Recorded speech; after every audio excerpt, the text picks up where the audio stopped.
साथियों नमस्कार। आज का हमारा विषय है सिंधु घाटी सभ्यता का इतिहास।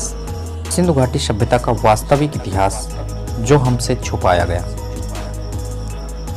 इतिहास की तथ्यात्मक और सटीक जानकारी के लिए हमारे वीडियो को अंत तक जरूर देखें और चैनल को सब्सक्राइब कर लें। दोस्तों, इस विषय पर देसी तथा विदेशी लेखकों ने काफ़ी लगन और ईमानदारी से लिखा है। उसी वक्त यह भी ध्यान में आया कि कई देसी तथा विदेशी लेखकों ने सामान्य वाचक और भ्रमित करने के इरादे से कई मनगढ़ंत कहानियां या निष्कर्ष भी अपनी किताबों में ठूंस दिए हैं।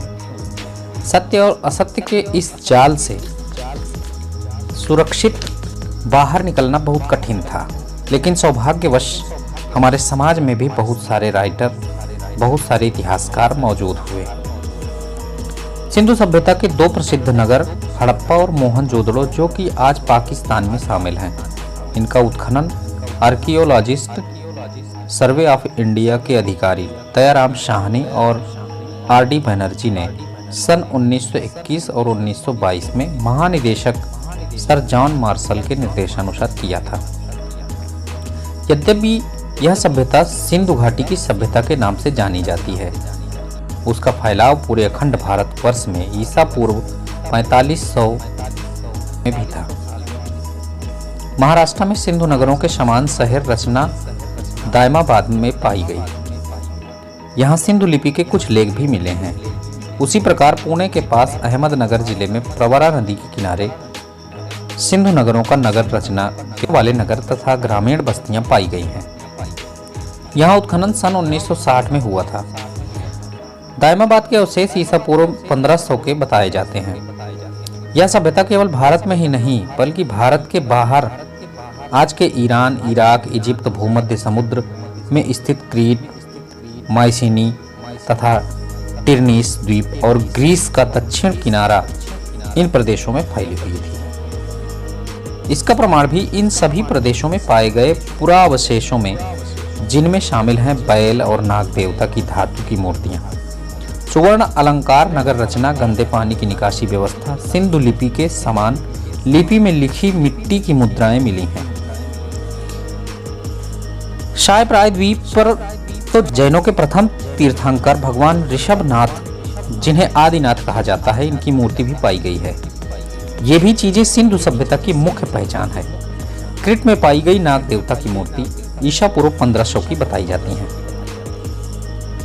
हालांकि क्रीट सभ्यता का काल ईसा पूर्व 3600 से 2100 वर्ष बताया जाता है। चूंकि उपरोक्त सभ्यताएं सिंधु सभ्यता के पश्चात की हैं, इसलिए उनमें पाए गए भवन उन्नत कला के नमूने हैं। सिंधु घाटी के शहरों में दरवाजे युक्त परकोटा पाए गए हैं। नगरों के चारों ओर खंदक खोदे हुए थे। इसी प्रकार की नगर रचना सुमेरिया, इराक में जॉन मार्शल ने देखी थी, इसलिए वह सिंधु सभ्यता की सुमेरी सभ्यता कहने वाले थे। पर बाद में उन्हें तथा संशोधक मके, पिगट और व्हीलर को पता चला कि ऋग्वेद में आर्यों ने अपने शत्रुओं के किले नुमा नगर जलाने की बात कही है। पर जॉन मार्शल इन सिंधु नगरों को भारत में आर्यों के आक्रमण से जोड़ नहीं पा रहे थे। कारण था पश्चिमी विद्वान मैक्स मूलर का यह निर्णय कि आर्य भारत में ईसा पूर्व 1500 में घुसे थे, और दूसरी ओर सिंधु नगरों के अवशेषों पर आधारित विध्वंस का काल जो निकलता था ईसा पूर्व 2850। पश्चिमी विद्वानों के काल निर्णय के बारे में चलती खींचातानी में एक पश्चिमी संशोधक व्हीलर बिल्कुल निसंदेह थे कि सिंधु नगरों के उत्खनन की घटना को भारत के प्राचीनतम साहित्य से जोड़ना आवश्यक था, ताकि यह खुदी हुई सभ्यता केवल पत्थरों का ढेर बनकर न रह जाए। वह प्राचीनतम साहित्य था ऋग्वेद। व्हीलर के दृष्टि से यह बात ज्यादा महत्व की थी कि खुद आर्यों ने अपने ऋग्वेद में एतद्देशीय कृष्णवर्णी लोगों के किले नुमा और खंदकों से घिरे हुए शहरों को जलाने की बात की है। पश्चिमी विद्वानों के विपरीत भारतीय विद्वानों का दृष्टिकोण था। इस प्राचीनतम सभ्यता के प्रति सन 1950 में नागपुर में आयोजित अखिल भारतीय इतिहास सम्मेलन में ए.डी. पुसालकर ने व्हीलर का दो मुद्दों पर जोरदार विरोध किया। एक, उन्होंने कहा कि ऋग्वेद में वर्णित आर्यों के युद्ध भारत में नहीं बल्कि भारत के बाहर लड़े गए होंगे। और दूसरा, उन्होंने कहा कि ऋग्वेद में वर्णित किले नुमा और खंदकों से घिरे हुए नगर यहाँ के आदिवासियों की कुछ निम्न किस्म की रचना लगती है, न कि विकसित भवन। अखिल भारतीय इतिहास सम्मेलन का अगला सत्र 1953 में वॉल्टेयर शहर में पी.वी. काने की अध्यक्षता में हुआ।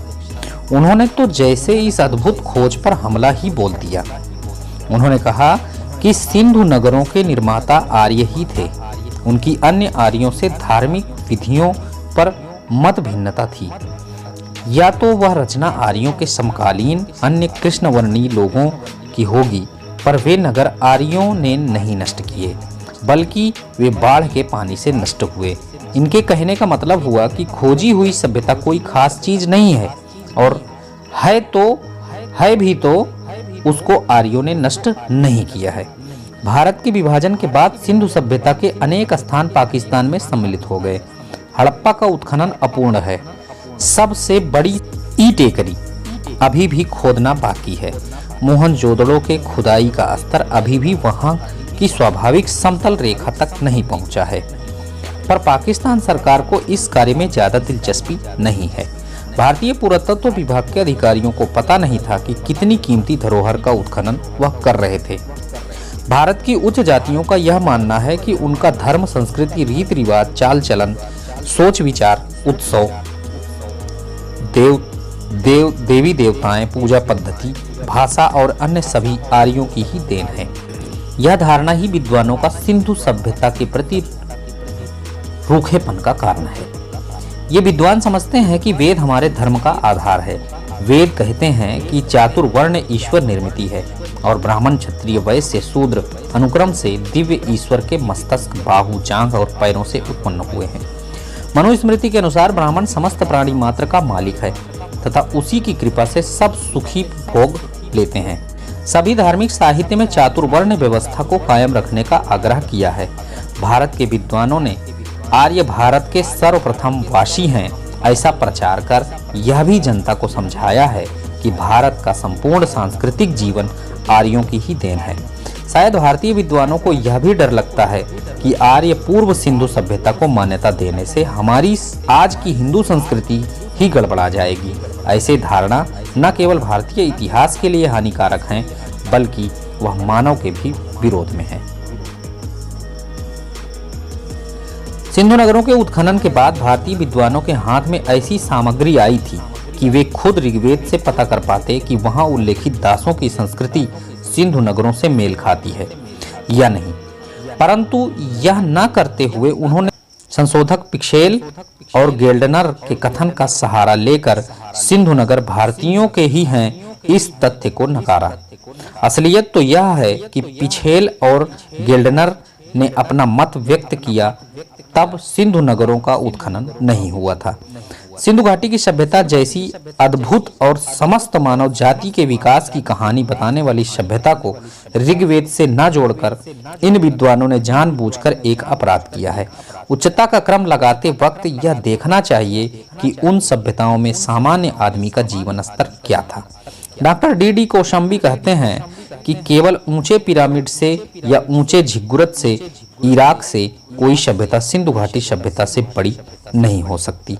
डॉक्टर एस राव ने कहा, मोहनजोदड़ो के कुम्हार का मकान भी कई कमरों का बहुमंजिला मकान था। इस साधारण बातों को पश्चिम के विद्वानों ने नजरअंदाज कर दिया।